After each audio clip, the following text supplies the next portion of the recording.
As we all gather on day one, there is a tangible sense of urgency.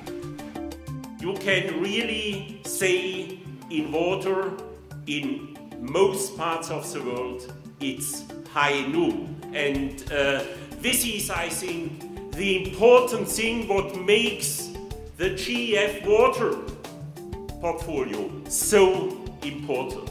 Technology solves nothing if there are not people behind, if there is not a governance system behind which directs technology in the right direction. The conference takes place at the moment when the region is sailing through difficult financial and political situation. Times have changed since 11 years ago. The stakes are high for the poor nowadays. Our planet is changing so quickly. So we've got to make sure that we also work at the scale of the communities, and not just nationally, not just internationally. We find that we have produced wonderful results, but we don't see those results communicated very widely.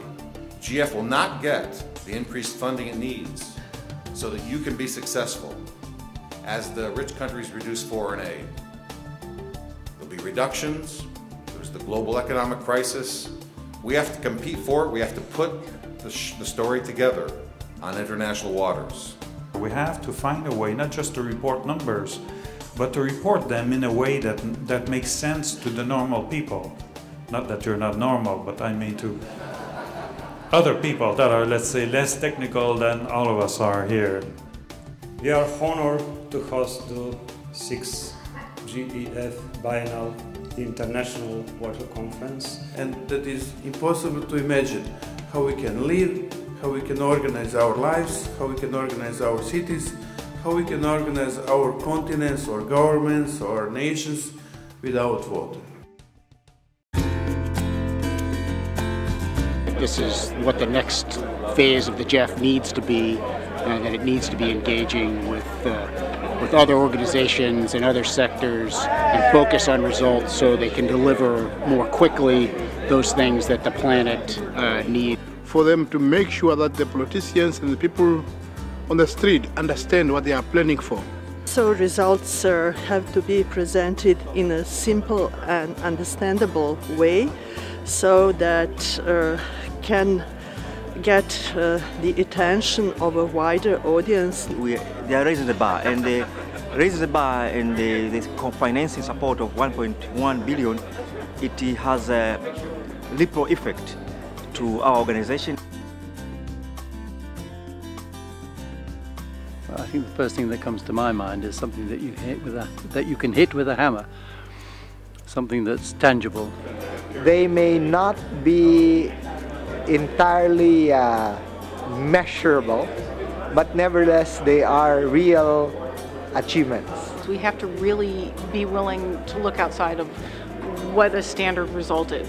And we have to think about how can we report this in a way that's meaningful to decision makers at all levels and stakeholders at all levels.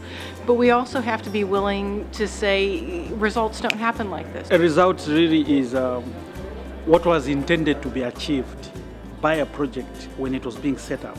One of these projects is carried out that one can actually see the difference it has made on the ground.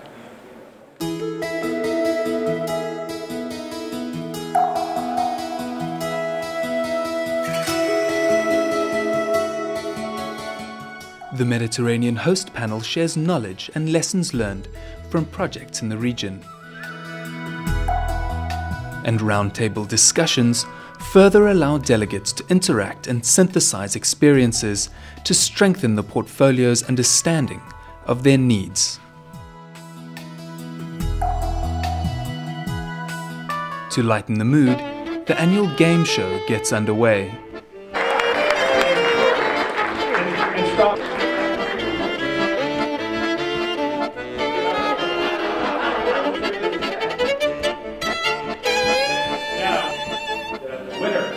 IWC show and the $5,000 grand prize of the staff exchange for his project is Max Doncourt, Guinea Coronel.